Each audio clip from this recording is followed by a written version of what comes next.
Hello good morning students. आज अपन optics के अंदर पढ़ेंगे गोलीय विपतन के निराकरण की विधियां, method of reducing spherical aberration. अपन ने इससे पहले लेक्चर में विपतन पढ़े थे और विपतन के प्रकार पढ़े थे। तो विपतन अपन ने पढ़े दो टाइप के, एक तो होता है वर्ण विपतन और एक अपन ने पढ़ा है एक वर्णीय विपतन, क्रोमेटिक और मोनोक्रोमेटिक एब्रेशन। और अपन ने एक वर्णीय विपतन में पढ़े हैं तीन प्रकार के प्रकार, तीन टाइप्स अपन ने पढ़े हैं एक वर्णीय विपतन के, जिसमें सबसे पहला था गोलीय विपतन। और गोलीय विपतन के अंदर क्या होता है कि कोई भी लेंस है, उस लेंस के ऊपर दो प्रकार की प्रकाश किरणें गिरती हैं। जो मुख्य अक्ष के पास में जो होती है उनको बोलते हैं अपन उपाक्षीय किरणें, और जो मुख्य अक्ष से दूर होती हैं उनको बोलते हैं सीमांत प्रकाश किरणें। सीमांत प्रकाश जो किरणें हैं वो कहीं पर इमेज का निर्माण करती हैं, और ये जो उपाक्षीय प्रकाश किरणें हैं वो किसी अलग बिंदु पर प्रकाश प्रतिबिंब का निर्माण करती हैं। तो इसकी वजह से जो प्रतिबिंब बनता है वो ब्लर्ड बनता है, अस्पष्ट बनता है। इसलिए इस प्रकार के विपतन को अपन कहते हैं गोलीय विपतन। गोलीय विपतन, विपतन कोई भी हो, लेंसों का एक दोष है जिसमें प्रतिबिंब है वो स्पष्ट दिखाई नहीं देता है। तो अपने सिलेबस के अंदर है केवल कि गोलीय विपतन को आप कम कैसे कर सकते हो। तो गोलीय विपतन को कम करने की विधियां हैं, निराकरण का मतलब है इसके उपाय, methods of reducing spherical aberration. तो गोलीय विपतन को अपन किस प्रकार से कम कर सकते हैं, तो इसके कुछ पॉइंट्स अपन पढ़ेंगे जो काफी इंपॉर्टेंट हैं, आगे भी फिजिक्स में काफी हेल्पफुल रहेंगे ये। तो थोड़ा सा आपको ध्यान देना है कि किस प्रकार से गोलीय विपतन को अपन कम करेंगे। तो सबसे पहली जो विधि है उस विधि का नाम है अवरोधक के उपयोग से। अवरोधक होता है रोकने वाला, कोई भी चीज के बीच में अवरोधक आ जाता है ना, रुकावट। अवरोधक के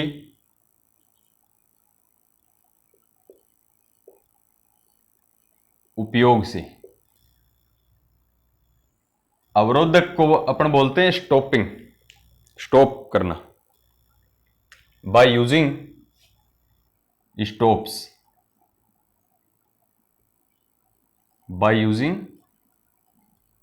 स्टॉप्स। यानी किस चीज को रोक के अपन गोलीय विपतन को दूर कर सकते हैं। तो थोड़ा सा दिमाग लगाओ कि अवरोधक का उपयोग करके अपन गोलीय विपतन को कैसे रोक सकते हैं।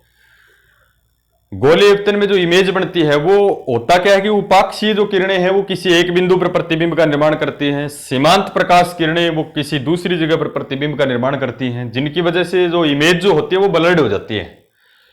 तो अपन क्या करेंगे, उसमें किसी भी एक प्रकार की प्रकाश किरणों को रोक देंगे। यानी लेंस से, जो अपने पास लेंस है उसमें दोनों प्रकार की प्रकाश किरणें जा रही हैं, उपाक्षीय भी जा रही हैं, सीमांत भी जा रही हैं, जो अलग अलग प्रतिबिंब का निर्माण कर रही हैं अलग अलग जगह पर, जिससे इमेज है वो धुंधली दिखाई देती है। तो क्यों ना आप एक प्रकार की प्रकाश किरणों को रोक दें, या तो सीमांत प्रकाश किरणों को रोकें तो आगे जाएंगी केवल कौन सी, उपाक्षीय। और उपाक्षीय किरणें आपको पता ही है कि एक बिंदु पर मिलेंगी, तो इमेज जो बनेगी वो उसमें गोलीय विपतन नहीं होगा। या फिर आप उपाक्षीय किरणों को रोक दो तो केवल सीमांत प्रकाश किरणें जाएंगी, सीमांत प्रकाश किरणें सभी एक जगह मिलती हैं। तो एक प्रकार की प्रकाश किरणों को आप रोको, जिससे गोलीय विपतन को काफी हद तक कम किया जा सकता है। अपन ये बोले कि गोलीय विपतन को जीरो किया जा सकता है, तो ऐसा तो पॉसिबल नहीं है।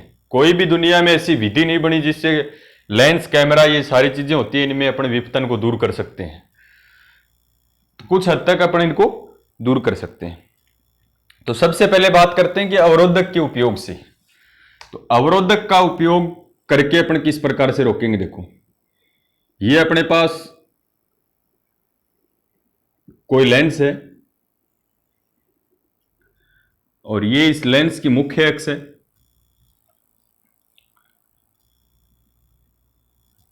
अपन दो डायग्राम बनाएंगे यहां पर। देखो, सब कुछ डायग्राम से समझ में आने वाला है। ये इसकी मुख्य अक्ष है। सबसे पहले इस डायग्राम की अपन बात करते हैं। तो इसमें मुख्य अक्ष के जो पास में प्रकाश की किरण जो होती है इनको बोलते हैं उपाक्षीय प्रकाश किरण, और लेंस के किनारों पर, या अपन बोल सकते हैं कि मुख्य अक्ष से दूर जो होती है इनको बोलते हैं सीमांत प्रकाश किरणें।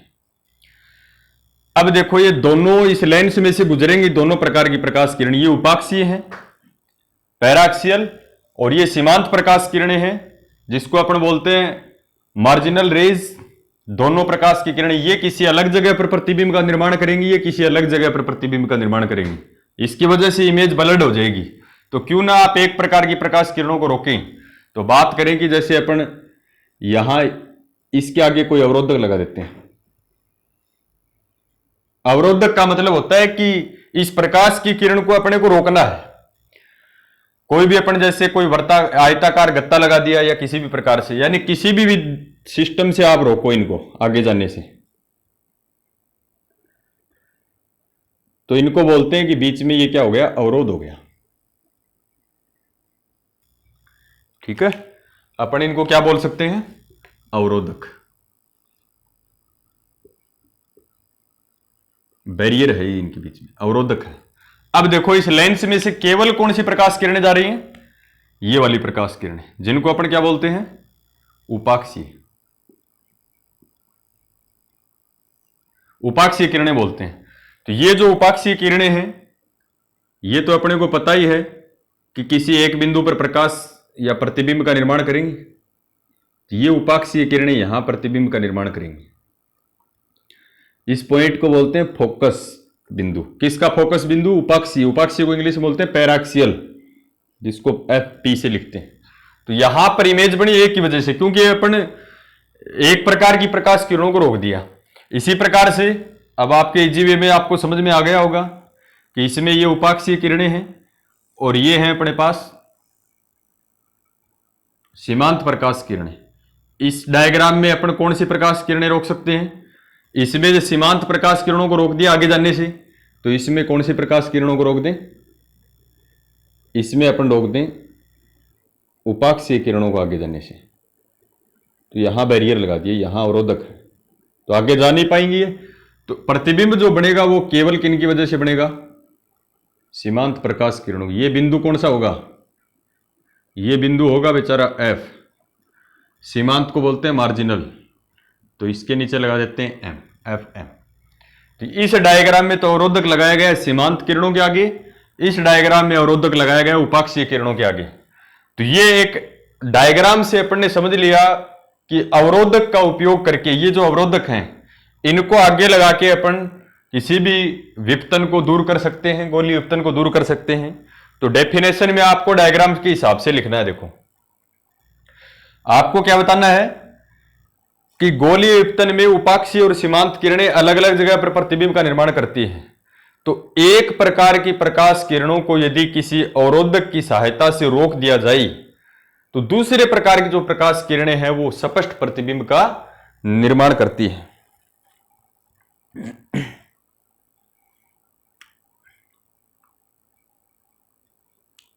तो क्या लिखोगे, यदि किसी लेंस पर आपतित प्रकाश किरणों में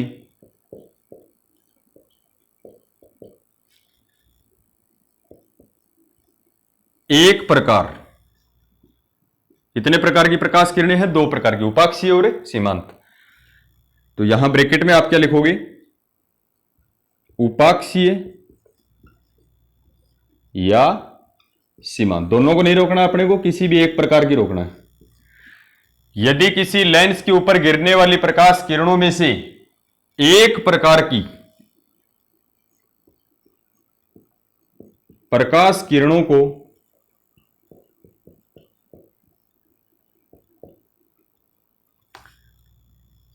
अवरोधक की सहायता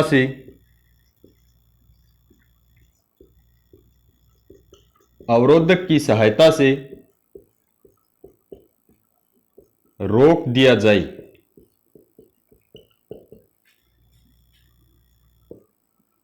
तो प्रतिबिंब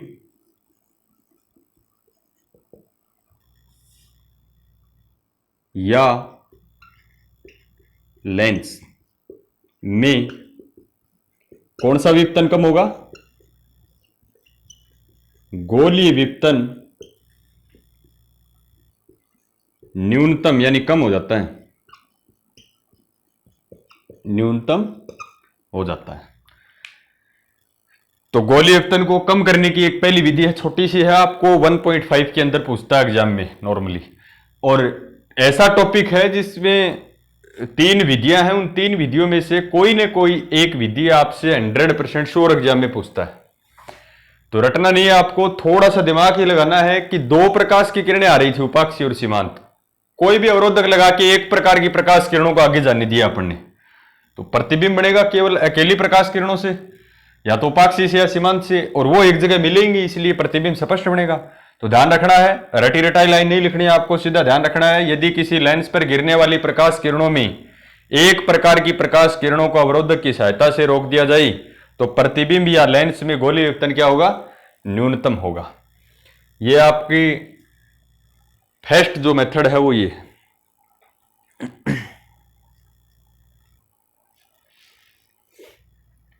दूसरा क्या है देखो,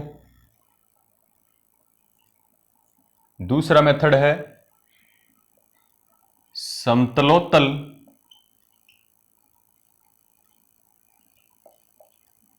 लेंस के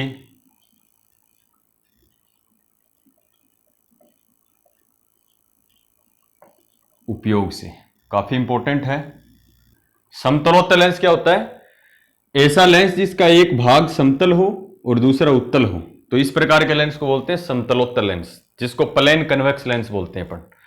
तो दूसरी जो विधि है ये थोड़ा मैथमेटिकली है, देखो बिल्कुल इजी है, इसमें कोई डायग्राम बनाने की जरूरत नहीं है अपने को। By using plane convex lens,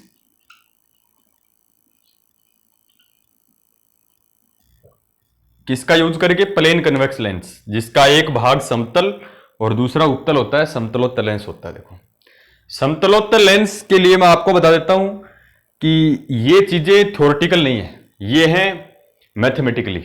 ये जो मेथड है ना, देखो पहला अवरोधक के उपयोग से, ये तो डायग्राम की सहायता से अपन ने बता दिया। इसको थोड़ा सा थ्योरेटिकली अपन लेके चलें और डायग्राम बना के इसको समझाएं तो थोड़ा सा मुश्किल होगा। ये प्योर मैथमेटिकली है। एक्सपेरिमेंट से, ऑप्टिक्स में एक्सपेरिमेंट हुआ कि गोलीय विपतन को कैसे कम किया जा सकता है, तो एक्सपेरिमेंट से अपने को पता चला कि समतलोत्तल लेंस के अंदर जो गोलीय विपतन होता है वो विचलन के समानुपाती होता है।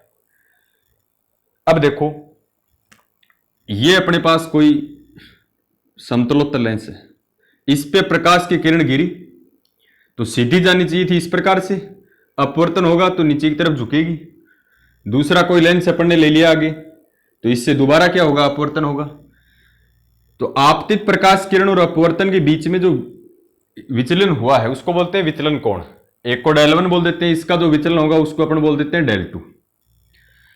एक्सपेरिमेंट से यह पता चला ऑप्टिक्स में कि गोलीय जो विपतन होता है वो किसके समानुपाती होता है? विचलन कोण के समानुपाती होता है। लेकिन ये सभी लेंसों के लिए नहीं है, ये केवल कौन से लेंस में देखा गया? समतलोत्तल लेंस। क्या बोल रहा हूं कि गोलीय विपतन है वो समतलोत्तल लेंस में क्या होता है? विचलन कोण डेल के समानुपाती होता है। तो विपतन को तो कम करना है, कम कब होगा? जब विचलन कोण डेल का मान कम होगा, क्योंकि समानुपाती है। डेल बढ़ेगा तो गोलीय विपतन बढ़ेगा, डेल घटेगा तो गोलीय विपतन घटेगा। अपन पढ़ रहे हैं गोलीय विपतन को कम करने की विधि, तो कम करने की विधि का मतलब है कि समतलोत्तल लेंस में विचलन कोण डेल को कम करके अपन क्या कर सकते हैं? गोलीय विपतन को कम कर सकते हैं। तो इसके लिए आपको एक लाइन लिखनी पड़ेगी कि समतलोत्तल लेंस में क्या होता है। बाय एक्सपेरिमेंट है, ये ध्यान रखना। ये आप बोल सकते हो कि बिना एक्सपेरिमेंट तो रटने वाली बात होगी, तो सीधा सा आपको ध्यान रखना है कि समतलोत्तल लेंस में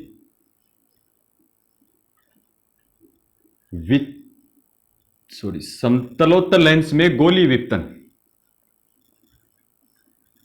समतलोत्तल लेंस में गोलीय विपतन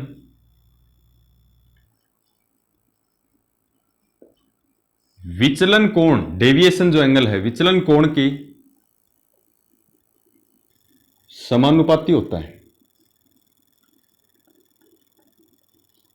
ये ध्यान रखना आपको, माइंड सेटअप ही कर लेना, रटने वाली बात ही मान लो आप बिना एक्सपेरिमेंट के। तो यानी समतलोत्तल लेंस में गोलीय विपतन किसके समानुपाती होता है? विचलन कोण जो डेल होता है उसके समानुपाती होता है। यानी in plane convex lens the spherical aberration is directly proportional to the deviation angle del. अर्थात गोलीय विपतन जो होता है, गोलीय विपतन समानुपाती हो गया भाई किसके? विचलन कोण डेल के। तो गोलीय अब सीधा सा दिख गया आपको, डेल को कम कर दो, गोलीय विपतन क्या हो जाएगा? कम हो जाएगा। अब अपन बात करेंगे समतलोत्तल लेंस के अंदर दो भाग होते हैं, एक समतल और एक उत्तल। एक का विचलन, क्योंकि दो बार अपवर्तन होगा, देखो लेंस में दो बार अपवर्तन होता है। एक का विचलन कोण मान लें कि डेल 1, दूसरे का विचलन कोण डेल 2। तो डेल को कई बार अपन ये भी लिखते थे, आपको ध्यान में हो, डेल बराबर डेल 1 प्लस डेल 2। कुल विचलन दोनों लेंसों के कारण विचलन के योग के बराबर होता है। तो डेल को बेचारे को ये भी लिख सकता हूं स्फेरिकल, देखो गोलीय विपतन को लिखते हैं spherical aberration, SAC, spherical aberration गोलीय विपतन समानुपाती हो गया भाई किसके? एक सेकंड ध्यान रखना, समतलोत्तल लेंस में गोलीय विपतन विचलन कोण के समानुपाती नहीं होता, विचलन कोण के वर्ग की। काफी मिस्टेक हो गई, देखो विचलन कोण के वर्ग की। क्या लिखना? समतलोत्तल लेंस में गोलीय विपतन विचलन कोण के वर्ग के समानुपाती होता है। In plane convex lens the spherical aberration is directly proportional to the square of deviation angle del square. Del square है भाई, तो डेल की जगह लिख सकते हैं del 1 plus del 2, del 1 plus del 2 का होल स्क्वायर। अब देखो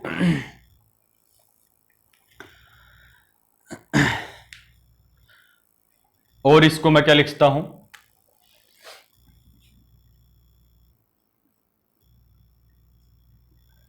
इसको मैं डेल 1 माइनस डेल 2 का होल स्क्वायर बनाई, तो इसमें क्या ऐड करना पड़ेगा और क्या सब्ट्रैक्ट करना पड़ेगा? तो डेल 1 माइनस डेल 2 का होल स्क्वायर बनाना है तो क्या करना पड़ेगा? या मैं इसको क्या लिखता हूं? Spherical aberration del 1 minus del 2 का होल स्क्वायर इसको बनाएं, तो इसको तो डायरेक्ट लिख नहीं सकते, तो इसमें क्या ऐड करना पड़ेगा आपको? स्क्वायर और स्क्वायर 4 डेल 1 और डेल 2। ये एक ही बात है क्या? करके देखो, देखो यहां इसको स्क्वायर खोल के देखो, या इसको स्क्वायर खोलने की जरूरत नहीं है। ये जो इसको अपन ये लिख सकते हैं क्या? इसको खोल के देखो, a माइनस बी का होल स्क्वायर क्या होता है? a square del 1 square plus b square del 2 square minus 2ab 2 del 1 del 2 plus में क्या है? 4 डेल 1 डेल 2। 4 डेल 1 डेल 2 में से 2 डेल 1 डेल 2 गए तो कितने बच गए भाई? Plus 2 del 1 del 2। और ये किसका फॉर्मूला है? a square plus b square plus 2ab, a plus b की होल स्क्वायर का है। तो ये एक ही बात है। यदि मैंने डेल 1 प्लस डेल 2 के होल स्क्वायर को डेल 1 माइनस डेल 2 का होल स्क्वायर बनाना है तो डेल 1 और डेल 4 डेल 1 डेल 2 ऐड करना पड़ेगा इसके अंदर। अब देखो, यदि इफ डेल 1 बराबर हो डेल 2 के, बहुत इंपॉर्टेंट बात है, देखो डेल 1 बराबर है डेल 2 के, डेल क्या होता है? विचलन कोण, और विचलन कोण का मान हमेशा आता है पॉइंट के अंदर। जैसे ये आ गया 0.28, ये आ गया डेल का मान। यदि ये बराबर है, जैसे मान के चलो कि डेल का मान 0.28 है, तो यहां रखोगे 0.28 बराबर है 0.280, ये टर्म बच गई 4 इंटू 0.28 इंटू 0.28। अब आपको पता है दशमलव वाली संख्याओं को, पॉइंट वाले नंबर्स को मल्टीपल करते हैं, जैसे 0.4 को 0.4 से कीजिए, वो और छोटा बन गया 0.16, तो ये और छोटा हो गया। ये क्वांटिटी छोटी होगी तब अपना स्फेरिकल एब्रेशन क्या होगा? कम होगा, क्योंकि विचलन कोण के वर्ग के समानुपाती होता है। ये कम होगा तो ये कम होगा। ये क्वांटिटी कब कम हो, जब ये पार्ट इसमें जीरो हो। ये पार्ट जीरो कब हो, जब डेल वन और डेल टू क्या हो, बराबर हो। यदि डेल वन बराबर अब डेल टू हो तो गोलीय विपतन क्या होगा भाई, ज्यादा होगा या कम होगा, गोलीय विपतन न्यूनतम होगा। Very very important. देखो थोड़ा सा मैथमेटिकली है, ध्यान ये लिखना, गोलीय विपतन जो होता है वो विचलन कोण के क्या होता है, वर्ग के समानुपाती होता है। तो अपन ने दो मेथड इसके पढ़े। अब देखते हैं थर्ड, काफी इंपॉर्टेंट है, बहुत ही ज्यादा इंपॉर्टेंट है। तो दोनों मेथड आई होप आपको समझ में आए होंगे। तीसरा जो मेथड है काफी इंपॉर्टेंट है, स्टार लगा लीजिए आप उसके ऊपर।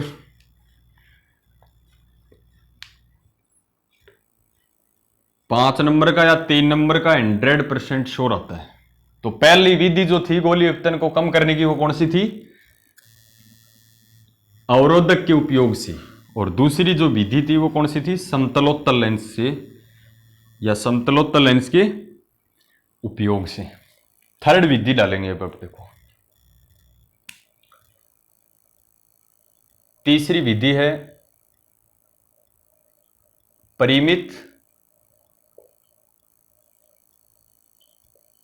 दूरी से पृथक्कृत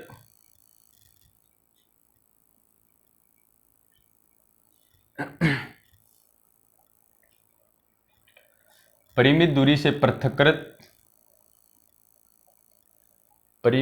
पृथक्कृत दो पतले लेंसों के उपयोग से, दो पतले लेंसों के उपयोग से। अब अपने को समझ में आ जाएगा कि पिछले यूनिट के अंदर अपन परिमित दूरी से दो पृथक्कृत लेंसों को दो तरीके से पढ़ चुके हैं। एक तो उनकी तुल्य फोकस दूरी ज्ञात करना और उनके प्रधान बिंदु ज्ञात करना। अब आपको पता चल जाएगा कि परिमित दूरी से पृथक्कृत दो पतले लेंस हैं, वो अपन ऑप्टिक्स के अंदर क्यों पढ़ते हैं, गोलीय विपतन को कम करने के लिए। तो इसको क्या लिखते हैं, by using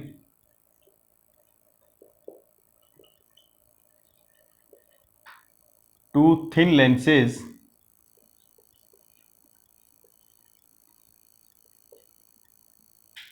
separated by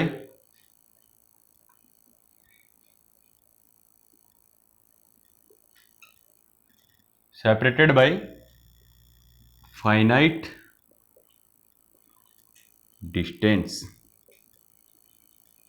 diagram आपको पता ही होगा। परिमित दूरी से पृथक्कृत दो पतले लेंस, दो लेंस लेने हैं, एक L1 है दूसरा L2 है।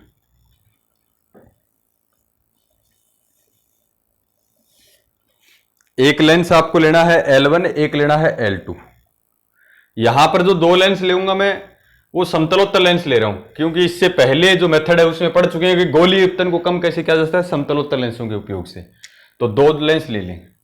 तो माना अपने पास दो लेंस हैं, अब की बार मैं दो लेंस ले रहा हूं, वो छोटे बड़े ले रहा हूं। एक बड़ा लेंस है जिसकी फोकस दूरी ज्यादा होगी, और समतलोत्तल तो ले नहीं लेने आपको, क्योंकि गोलीय विपतन जो है ये देखा गया है कि समतलोत्तर लेंस में सबसे कम पाया जाता है।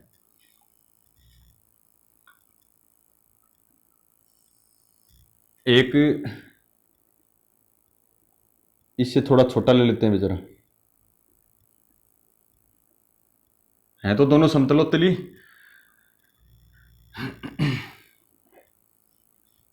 अब देखो काफी मैथमेटिकल टॉपिक है ये। एक कोई प्रकाश की किरण यहां से आएगी, इस लेंस के ऊपर गिरेगी, इस लेंस के ऊपर गिरेगी, तो इस लेंस की जो हाइट है वो अपन मान लेते हैं h1। तो सीधी तो इस प्रकार से जानी चाहिए, लेकिन क्या होगा, विचलन होगा, पता है आपको, अपवर्तन होगा।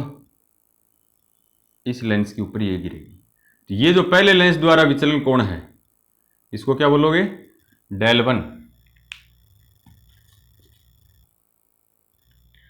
अब इस लेंस के ऊपर गिरेगी तो ये सीधी तो जानी चाहिए इस प्रकार से, ठीक है। लेकिन क्या होगा, विचलन होगा, विचलन होगा तो ये थोड़ा झुकेगी ऐसे यहां।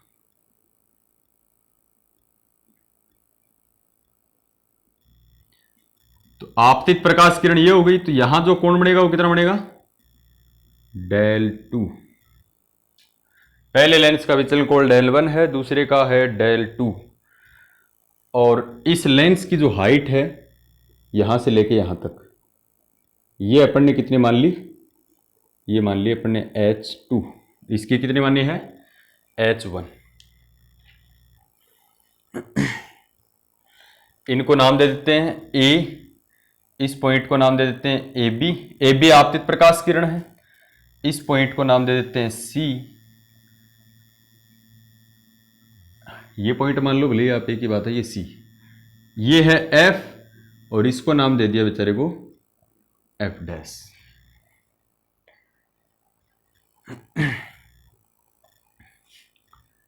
ये इसका ओरिजिन पॉइंट मान लिया O1, ये इसका ओरिजिन पॉइंट मान लिया O2। इस लेंस को नाम दे दो, एक को L1, इसको लेंस को नाम दे दें L2।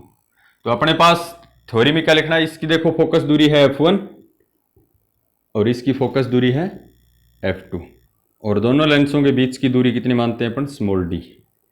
तो थ्योरी में आपको क्या लिखना है, कई बार बना चुके हैं डायग्राम अपन। थ्योरी में आपको लिखना है, माना L1 तथा L2 दो समतलोत्तर लेंस हैं, परिमित दूरी से पृथक्कृत हैं, दोनों के बीच की दूरी स्मॉल d है, ठीक है।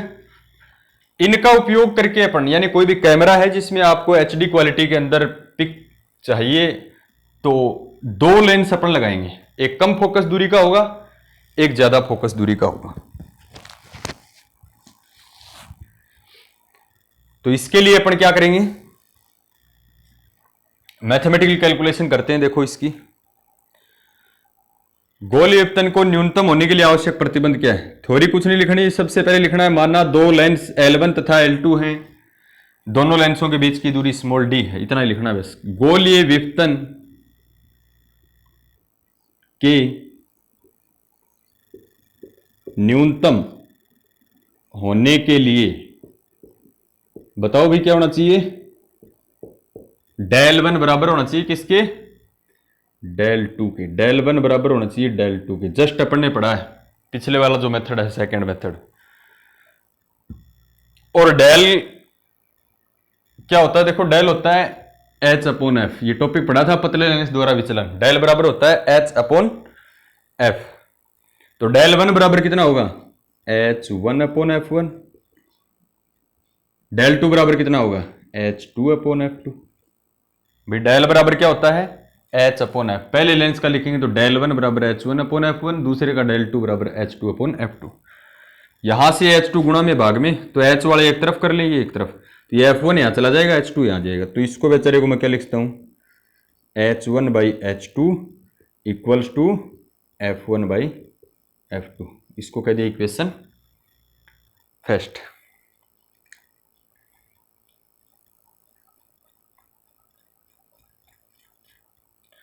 अब देखो इसमें दो त्रिभुज दिख रहे हैं आपको, एक तो BO1 F डैश, ये पूरा बड़े वाला, तो त्रिभुज BO1 F डैश, ये है F डैश पूरा बड़े वाला त्रिभुज, and triangle CO2 F। C इस पॉइंट को ही कह दी, ये लाइन अपन ने जानबूझ के खींची थी हाइट के लिए। इसकी जो हाइट है कितनी है, H2 है, तो ये पॉइंट यहां है C, ध्यान रखना।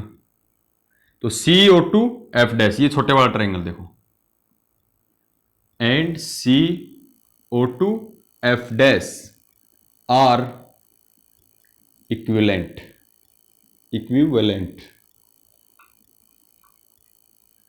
त्रिभुज BO1 F डैश तथा CO2 F डैश, देखो ये छोटे वाला और ये बड़े वाला समरूप त्रिभुज हैं, तो समरूपता की शर्त लगाओ, समान भुजाओं का अनुपात बराबर होता है, तो क्या आएगा BO1, इसमें इसके समान कोण है CO2, BO1 अपॉन CO2, ये तो कई बार लगा चुके हैं अपन, BO1 अपॉन CO2 बराबर होगा किसके, O1F dash, O1F dash upon में इसके समान कौन है इसमें, O2F डैश, O2F डैश।